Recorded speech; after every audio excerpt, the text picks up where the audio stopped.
I'm noticing now here, I'm in southern Ontario, and our floodplains here, when we have, of course, storms have increased because of storms and whatnot, blah, blah, that our floodplains and our creeks and whatnot emptying into the rivers, into the Great Lakes, is taking much, much longer. And Scott was talking about the tilting and whatnot, and you know, that tweaked my interest there, and I'm kind of wondering here in the plains of the Great Lakes whether or not we have also shifted the micro inches, if you want to call it, because our floodplains and our lands here are not draining as fast as they used to, and I've noticed this since that 2004 earthquake and tsunami happening over there, and that's about all I wanted to interject here. And I've been feeling this for much longer than most others, so I've been feeling this for much, much longer, years already. So, hey, thanks a lot, guys. Thanks for the call, Jeff. Scott, your thoughts? Well, I'll tell you what, man. You get these big super mega quakes, and they could block a drainage system that was there before too. You know, the land shifts. They don't have a clue on how much it shifts. You know, they just shot up another satellite this week to monitor the salt content in the ocean, because you know that's a big thing. It tells them how much new weight basically is entered into that zone because of the melt. So, you know, it's going to be interesting to see what kind of numbers comes off that one. They tried to launch a satellite like that earlier, and it didn't make orbit. You know, you have to be precise on your numbers and stuff, and it didn't make orbit. Did it get hit with a space quake? I don't know. Could have. Very easily. I mean, you're going to watch the nuclear industry go into the garbage, because there's no way they can continue on with this stuff, with seismic creep and the permafrost melting and refreezing and these major storms. I mean, you look at the wildfire over there in Arizona right now, it's threatening some power lines to a nuclear power plant. But you know, you have so many different factors that can jack a nuclear power plant. It's unbelievable. You know, from a laking system vacuuming and just leaving after a big earthquake, like what happened over there in China and happened over there in Spain. You know, the lake's there one day and then it's not there the next. And the one in Spain wasn't even after a quake. It just wasn't there. You know, so you you get these really, you know, this Earth's in trouble. You know, and since NASA reported, and I have this all documented on my videos. Anyone could go through my videos and just hit show more info, and all the information and credible links are there, as long as they don't jack them. That's why I'll even put the article in the video so people could see that it existed, yeah. You know. But, you know, they'll stuff it. But the NSA is running climate change now. It's climate security. But, yeah, it's way not good. And NASA said that we're going to have another foot of water released into the ocean. Wow. Wow. That's amazing stuff, Scott. Hold that thought. We'll pick that up in just a moment, and we will take some more phone calls. Shepard Ambellis of the intelhub.com is hanging out. Dial us toll-free, 866-841-1065. It's the Bob Tuskin Show. With your host, Shepard Ambellis. And Bob Tuskin, BobTuskin.com. I guess Shepard Ambellis can't be the host of the Bob Tuskin Show. That doesn't make sense really well. Then it wouldn't be the Bob Tuskin Show. Then it would just be the Intel Hub Radio Show. Anyway, stand by.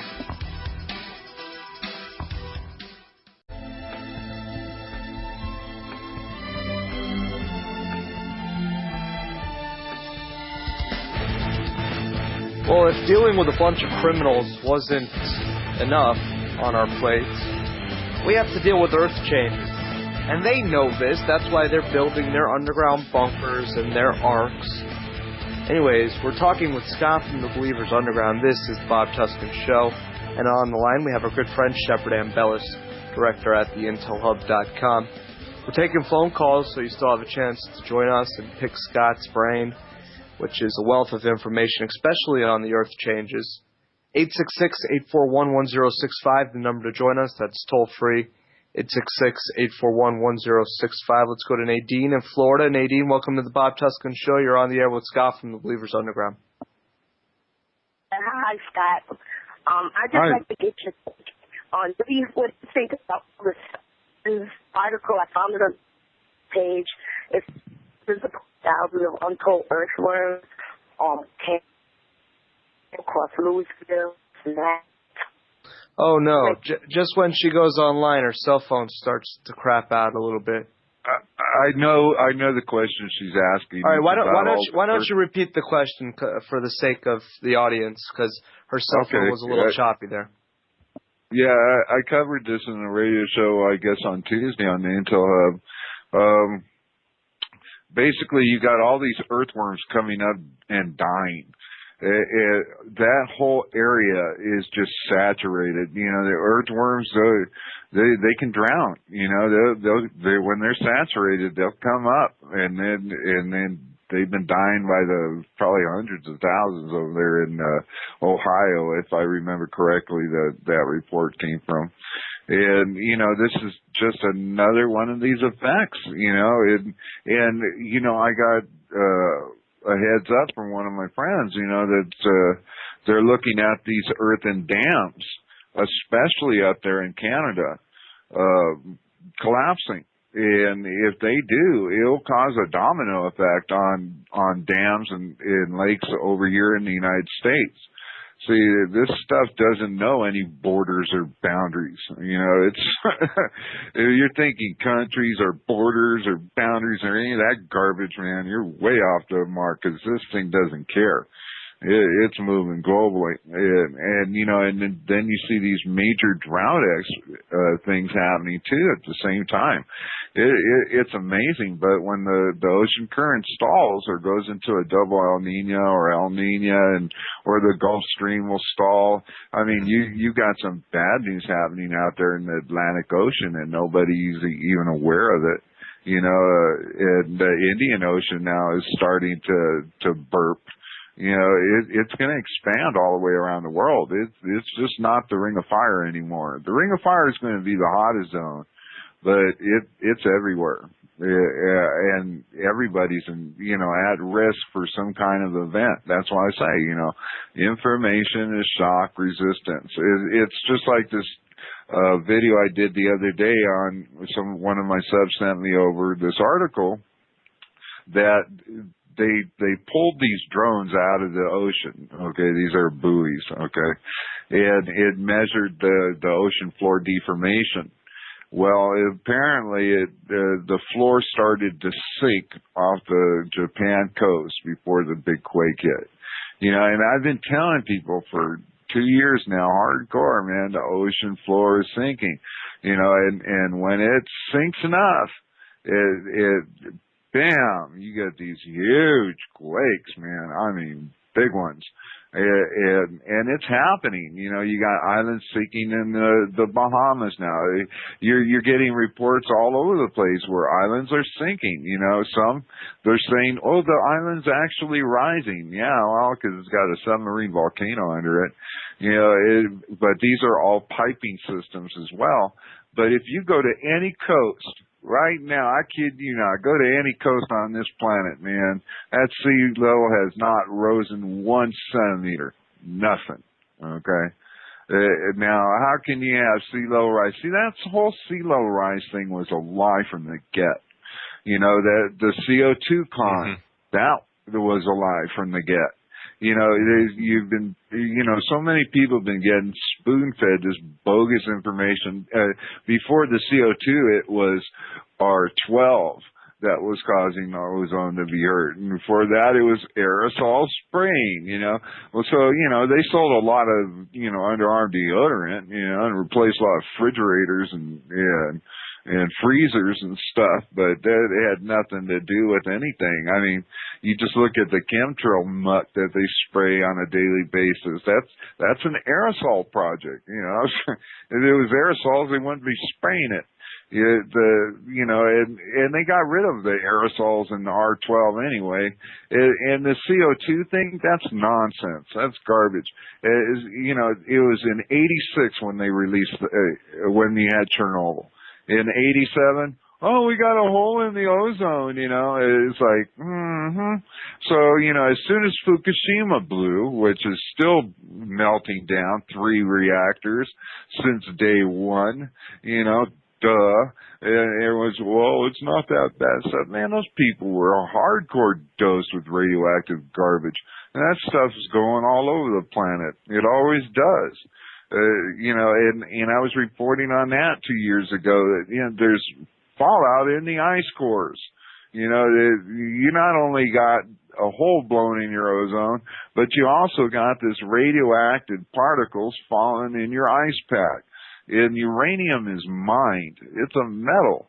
So it's like sitting in a heavy metal dome while they're blowing holes in your ozone. Like Fukushima, 3 weeks afterwards, they said, oh, there's a 40% increase loss in the ozone. Well, duh. Those things burn at 3,500,000 degrees. I mean, heck, they could burn through the core of this earth. You just released hell on earth is what you did. And I mean, there isn't a safe plant out there, and I've been screaming that for 2 years from the rooftops, man. I mean, I took on the COP15 summit thing. Everybody and anybody I could, the ICCP, the CCSP, one of these universities, Amherst College. I mean, I was just taking them all on, man. Fronting up USGS. No, I don't care. NASA, it don't matter.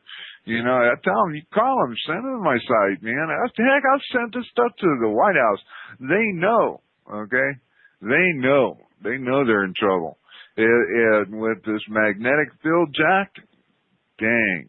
And it's sending space quakes. And that can also mess with a nuclear reactor. I mean, we've had 5 nuclear reactors already have a problem here in the U.S. just this year alone. I was on C-SPAN TV on Sunday fronting up that ex-governor from Michigan, what's her name, Granholm. Because I was in Michigan, Battle Creek, and they had a brand new solar plant, $17 million.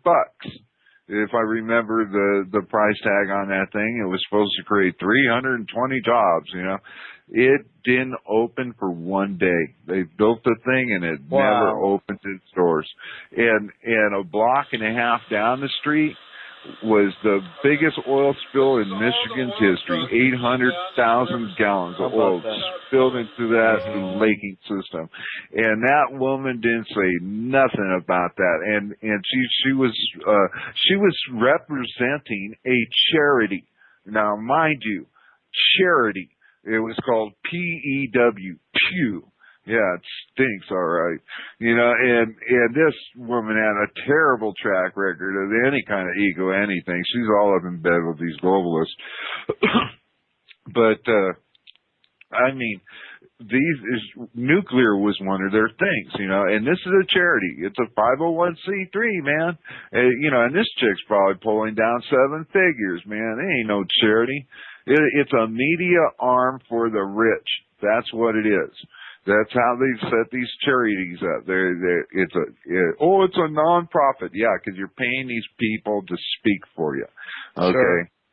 Yeah. It's a media arm for the rich, where they pay zero taxes. PR firms is what it is, and it goes back to Edward Bernays and the creation of the PR firms. Scott, you're just a wealth of information on so many different topics, and I know Shep. I don't want to put words in your mouth, but I know eventually you want to talk with Scott about Elenin at some point, right?